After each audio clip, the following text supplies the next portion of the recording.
Welcome to the world united. Welcome to the world united. Ladies and gentlemen, Rodolfo Carrillo. I love that name. It's fun to say. He is a conscious leadership shaman, developer of the powerful SER model. And Rodolfo Carrillo is a Costa Rican author, speaker, trainer, and consultant. As a conscious leadership shaman, he developed the powerful SER or SIR model for achieving leadership of the fullest potential through personal mastery.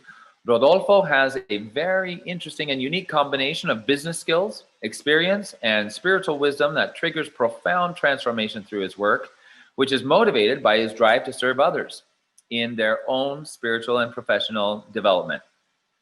As an MBA, Rodolfo has been involved in business consulting, training, and executive boards for more than 15 years. He started meditating at 7 years old and in a deep spiritual path ever since. Rodolfo has, this spiritual path has guided him to seek, travel, and study ancient wisdom and traditions all over the world. Rodolfo has a very interesting, it's a little repeat there. Perfect, yes. Unique combination of his skills, and we are thrilled to hear him speak today on 5 principles to guide and deepen your spiritual practice in times of profound change, which is now. For indeed, we are all in a time of profound change. Rodolfo Carrillo, welcome. Hello, Sean. Thank you. Thank you for the introduction. Yeah, so I'm here to speak about those 5 principles which have been really important in my personal development and finding true happiness and well-being in my life. So I'm going to share a presentation with you. I want to start out by saying that amidst uncertainty and chaos, we all seek to feel grounded. We all seek to feel centered, right? And it is in those moments where our inner state and our spiritual compass become really important. And that's where the 5 principles come in to play a fundamental role in that, right? Because they can help us deal with uncertainty and feelings of being lost, victimization mentality, feelings of disconnection, demotivation, and sensations of being stuck, right? So, sorry about that. I don't know what happened. Okay, here we go again.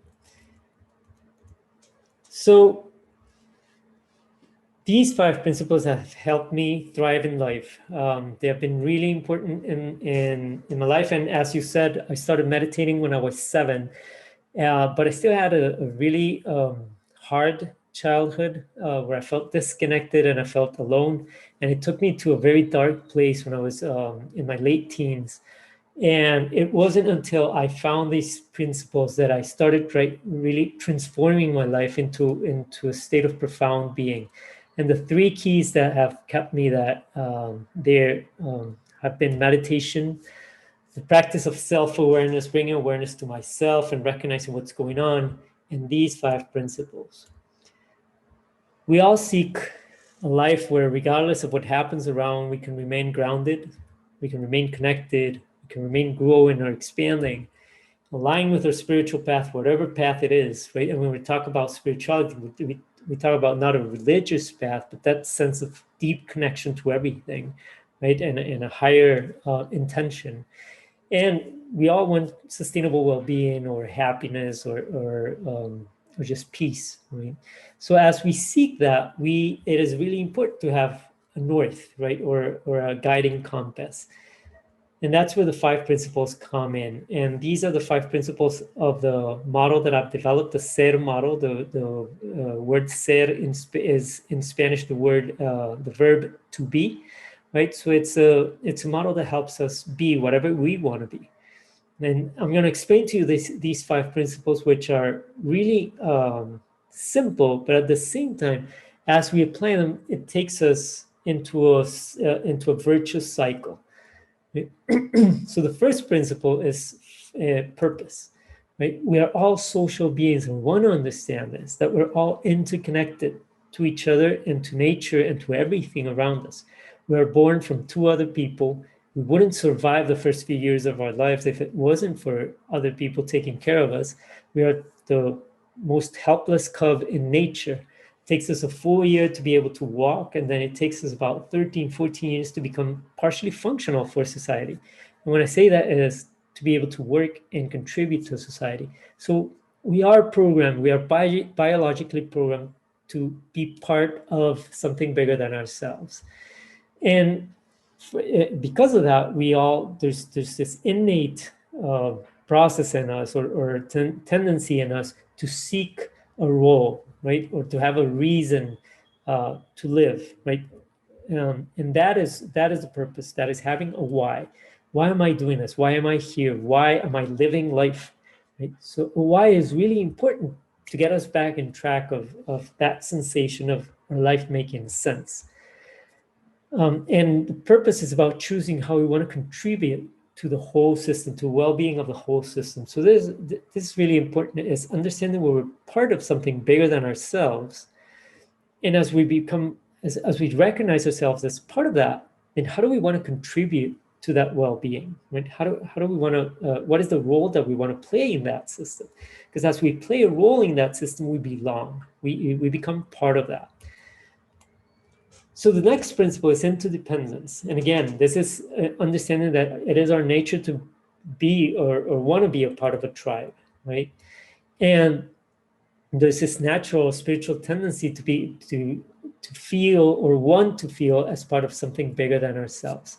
So we want to be able to acknowledge that. It's like, I'm not alone. I am part of a system. It's like, I get to eat today because of hundreds and probably even thousands of other people contributed to putting that meal on my table. There was, from the people who run the grocery store, to the people who transported the food to that grocery store, to the people who processed that food to put it on the grocery store, to people who planted the food or grew the food, right, in the fields. So there's hundreds and probably thousands of people involved in the meal that I have, in every single meal that I have. So we want to understand that we're part of a system, and we want to belong to that system. So the next principle is, once I choose the role I want to have in that system, understand that I am part of a system, and I choose what is the role that I want to play in that system. It's the next principle is assuming unconditional responsibility. And this means we have to choose to stop playing victims to others, circumstances, the world, or life. We all have difficult circumstances. This is my childhood. I was a victim of my family, of the world, of the system, I was being rejected by others. So I was a victim of all this until I decided not to be, right? Until I decided to shift my life. Right? So it's about recognizing that we always have the ability to respond. And that's responsibility, is the ability to respond to what develops within us, right? To our stories that we tell ourselves, to our emotions that we have. It's not that we are going to deny our emotions. It's recognizing that we have emotions, but we can choose how to use those emotions. And when it's necessary, we can shift those emotions. And it takes work and it takes practice. Yes, it is not something that we are taught in school, though we should be taught in school how to deal with our emotions, our stories. But it is possible. So we want to become architects of our own lives. So we choose a purpose. We understand we're part of a system. We choose that purpose, right? How I want to belong to a system. And then I choose to become the architect of my life. I choose to create my thoughts or align my thoughts to what I want to do. I choose my actions, right? So that's the third principle. Once we become empowered of ourselves, of our own lives, then the next principle is compassion. And compassion means having a profound desire to create well-being or value for myself and for others, right? And this is really important because when I work with businesses, I work with all kinds of people. I work with young people. I've been a professor at the University of Costa Rica for around 6 years, 6 or 7 years. But I also work with businesses and leaders. And this profound desire of creating well-being or creating value for others is really important because it shifts the way we're living life. It's not about me, it's about us, right? It's about what I can give. It's purpose put into action. So it's not only like, what is the role that I want to play? It's actually playing that role and taking ourselves into action. And I always include this phrase of the Dalai Lama, which is, I think it's really important, is our compassion is incomplete if it doesn't include ourselves. So we got to be compassionate about ourselves. We got to seek to create value for ourselves. It's not only about others. You always like using also this examples, like Mother Teresa, who was an amazing human being. She used to feed those who couldn't feed themselves, right? And she used to bring food to those who were hungry, but she still had to eat at least twice a day, right? So we have to take care of ourselves. We got to be able to bring our awareness within and recognize, what is it that I need so that I can continue to give. And so compassion is really important. So once we start moving through all these principles, the last one is key to bring us back to the center, which is having a beginner's mind. This means we want to be willing to learn and grow from every situation. And this is where we move from victimization to growth mindset, from, oh, I can't do this, to how can I, right? So it shifts us because it completes the cycle and it brings us into this up twirling spiral, which of growth and virtuous cycle. Right? A beginner mindset lets us expand, stay away from judgment, and this is really key. It's like, it's not that I failed. No, it's like, okay, so how can I do better? What could I have done that would have allowed me to do better? Right? So it keeps us in that mindset of expansion, and it keeps us connected to the system. So we're open to receiving feedback. We're open to adjusting whatever we need, so that we can keep ourselves on that path of purpose and creating value for ourselves and others, right? And obviously to adapt to uncertain times. So that's one of the keys, is when things are uncertain, and things are always uncertain, but we create this illusion that we know what's going to happen tomorrow, and it's only an illusion. But it's a fair illusion, because up until this year, we could sort of think about or know what was going to happen the next day or the next few months. This year has been a wake-up call for all of us to say, hey, we never know, right? We never know what's going to happen. But when this becomes more clear, it's like uncertain times, it is really important to be able to adapt. And adaptation means being open to learn and transform. And this is really important for leaders. And if you're a young person seeking to be a leader, your capacity or your ability to adapt is going to determine your success as a leader, right? Because that's what leaders do. Like, they recognize what's going on and they shift when they need to shift, and they lead the whole pack into shifting however they need to shift. So adaptation is really necessary, and that's a beginner's mindset. So these are the 5 principles. Again, once we start living in this process, like, I choose purpose, I recognize I'm part of a system, I assume responsibility, I create value for myself and others, and when necessary, I learn and I start again, right? So it brings us into a virtuous cycle of growth, expansion, and connection, which at the end creates well-being. So I give you 5. I'm going to give you 5 questions for you to go deeper into your own personal self-analysis or self-awareness. And the first one is, what kind of impact do I want to create for those around me? Just ask yourself that question every single day. Like, you wake up in the morning, it's like, what is the impact that I want to create today? Okay. Second one is, who are those around me that are going to be impacted by my actions, but also by my lack of action? So this is really important. It's like, we don't recognize that our lack of actions also impact others. When we don't recycle, we're creating an impact for the environment, right? And when we don't do something, when we don't help another person when they're in need, it creates an impact. So I want to recognize, who are those who are going to be impacted by my actions and my lack of actions, and assume responsibility for it. Like, what am I doing or not doing in alignment to my purpose? And as I assume responsibility, the next question is, what else can I do to create or to maximize that impact? And the last one is, what can I learn or transform within myself that will help me grow and create a greater impact? So when we train our mind to move through these principles, that's what I've done for the past 15 years, just train my mind to move this, and it's become automatic. It's like alignment with purpose, my personal purpose, to create consciousness, to help raise consciousness in the world so that we can all have greater well-being. Simple as that, just raise consciousness. Now it becomes automatic. It's like, who is around me? Everyone who I come in contact with, I got to live my purpose with them, right? So assume responsibility for that. So when I go to a grocery store and I come to a cashier, like they have a script and they say, it's like, they're like, oh, good day or good evening or whatever time of the day it is, good evening. Did you find everything okay? You go, yes. They're like, and they start bleep, bleep, bleep. This is the amount. Thank you for coming. Have a great day. That's their script. Now I choose to break that script. So they're like, did you find everything okay? I'm like, yeah. How are you doing? And they're, boom, you get them out of their script. Like, oh, I'm doing fine. How are you? Like, oh, I'm doing great. Right? So I create conscious. I create a connection with that person every time I go there. Right? So it's about becoming aware of that, assuming responsibility, and creating value, which is compassion. Right?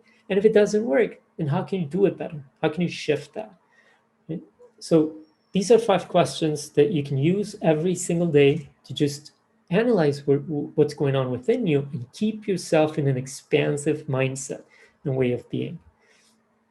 The SETA model is the set of guiding principles, are the basis of the SETA model, and it's about asking ourselves those questions regardless, so that we can create well-being regardless of the circumstance around us. And not sure how I'm doing on time. I think I'm over time, but just a last thought is, this all becomes true for us when we are able to bring awareness within and recognize what's going on.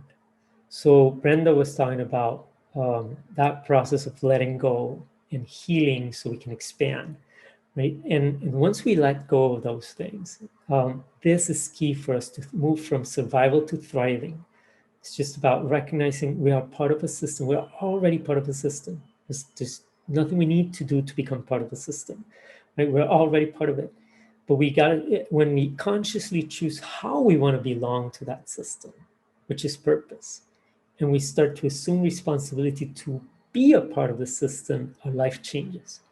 And the key is just keep your beginner's mindset, right? Keep that beginner's mindset, because that keeps us away from self-flagellation, from judgment, self-judgment, and from bringing us down. So it's like we are always in a process of learning. Doesn't matter what age you are, we're always growing. We can always expand, and we can always do more.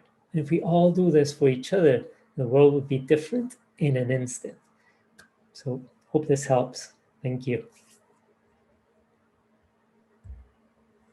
Rodolfo, thank you so much. I love that. That is amazing.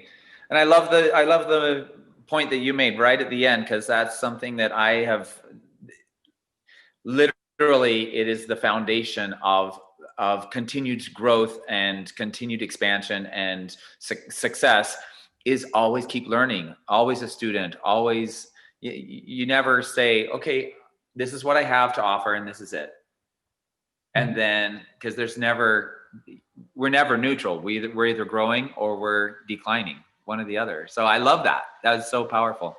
Yeah. And the whole message. Thank you so much. Beautiful. Thank you. We're going to have to talk sometime about Costa Rica. I've spent some time down there working in the drug rehab centers in San Pedro. So that would be great to talk sometime. Perfect. Thank you so much. And let me now take a moment to thank you and to present you with this certificate of appreciation. So as a member of the Council of the World United, I offer our gratitude and this certificate of appreciation to Rodolfo Carrillo for being an esteemed presenter at the Third World Parliament on Spirituality 2020, North America. And not only presenting here, but for spending your life lifting others and teaching amazing, beautiful concepts to raise the consciousness of humanity, as you so eloquently expressed in your presentation. So thank you, Rodolfo. Thank you. Thank you very much. Absolutely. We are now going to backtrack just a second and welcome Bart Mangustu. And let me just do a quick little recap of Bart. He is a certified professional life coach, and in his background, he worked for Mobil Oil as an engineer for many years, and then he started his coaching and mentoring company, Great Work Life Coaching LLC, after spending much time doing this coaching, teaching life skills to his children and other kids in his community. And now he does this through his mentoring company. So Bart Mangustu, welcome, and I will turn the time over to you. Please take it away. Thank you. Hello, everyone. My name is, again, Bart Mangustu. Originally, I'm from Ethiopia. Currently, I'm living in United States. First of all, I would like to express my deep gratitude for the organizers of the Third World Parliament on Spirituality, for the importance and impact this event will have in the life of many, as well as for the opportunity I'm given to take part. The topic of my remark is, why is mentoring African youth important? I choose this topic as I'm African who experienced the challenging journey of African life through my adolescent age. Though my remark is like a drop in the ocean, I still prefer to remind the need for mentoring and coaching African youth. I myself, as a father and grandfather, I feel very attached to African youth. I grew up in Addis Ababa, the capital city of Ethiopia. I have vivid memories of my childhood life experience in our independent country, rich in original culture and family values. Of course, that was before the introduction of the socialist revolution in 1974. Before the adoption of the revolution and the subsequent alteration of the society's collective consciousness, even the government edifices and structures of international buildings like African Union Conference Center, Addis Ababa Hilton Hotel, and others were built with architectural design reflecting the country's uniqueness, rich culture, and society values. That's why even as of today, we see those old structures still strong and very attractive as if they are new. They are still keeping their originality and unique identity more than most of the modern buildings built after that turmoil.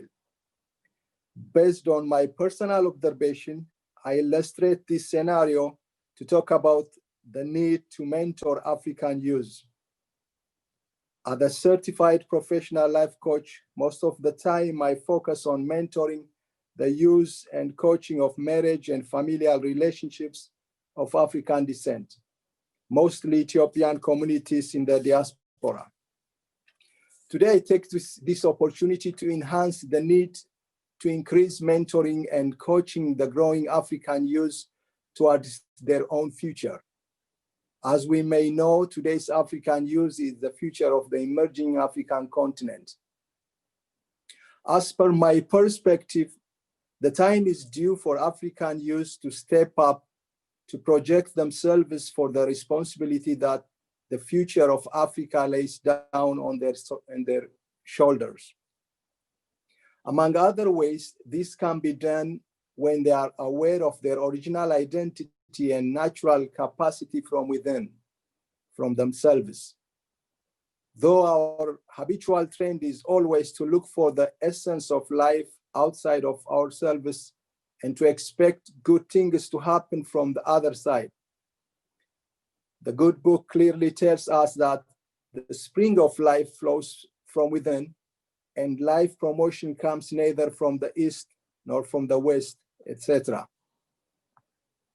According to the United Nations, 226 million youths aged 15 to 24 lived in Africa in 2015, representing nearly 20% of Africa's population, making up 1/5 of the world's youth population. If one includes all people aged below 35, this number increases to staggering 75% of Africa's population. By 2030, young Africans are expected to make 42% of the world's youth. This data indicates that, as well as good governance and supporting policies, African youth need gradual self-reliance, both in spirituality and in the economy. Of course, the latter depends a lot on knowing and exploring their divinity, their inner potential and capabilities on an individual basis, as well as collectively within the society at large.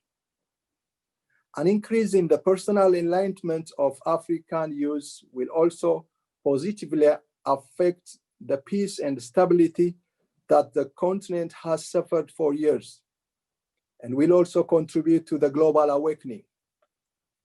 In addition to the natural course of life, the other most effective way of helping people to be enlightened and to be deeply aware of themselves better is by individual or group mentoring, especially through good parenting, through family and society values. As you know, mentoring is more of a relationship process, a relationship with an experienced and knowledgeable person who has a certain expertise in the subject, or a person who already experienced the results of the process in his personal life. A person who walks the walk, so helps others. This kind of relationship is more than a caring relationship where a responsible adult helps a young one. This is introducing or revealing the beautiful and vast inner world of a person to himself. In this case, when I refer to youth mentoring, I'm referring to transferring applied and experienced knowledge, demonstrating an exemplary life pattern that leaves imprints of ancient wisdom that served our ancestors, and also that is serving us today and beyond. This kind of transfer of true knowledge will surpass and transcend even the temporal life. Though group workshops and seminars are very helpful tools to enhance awareness, I strongly believe that mentoring African youth to help them look inwardly to their untapped potential will increase their personal happiness and effectiveness in life in general, and will also bring a positive impact in sustaining African economy. Subsequently, will contribute for the peace and stability in the region at large, and will also contribute for the harmony of humankind at the global level. I highly recommend African governments to include self-awareness and self-reliance to their traditional and secular curriculum, also sponsoring coaching services or subsidizing mentoring initiatives may encourage African youth to take advantage of the global awakening. Again, I would like to thank for the opportunity I'm given to talk about this deep subject and for the openness this event exhibited to entertain diverse ideas of great value. Thank you very much.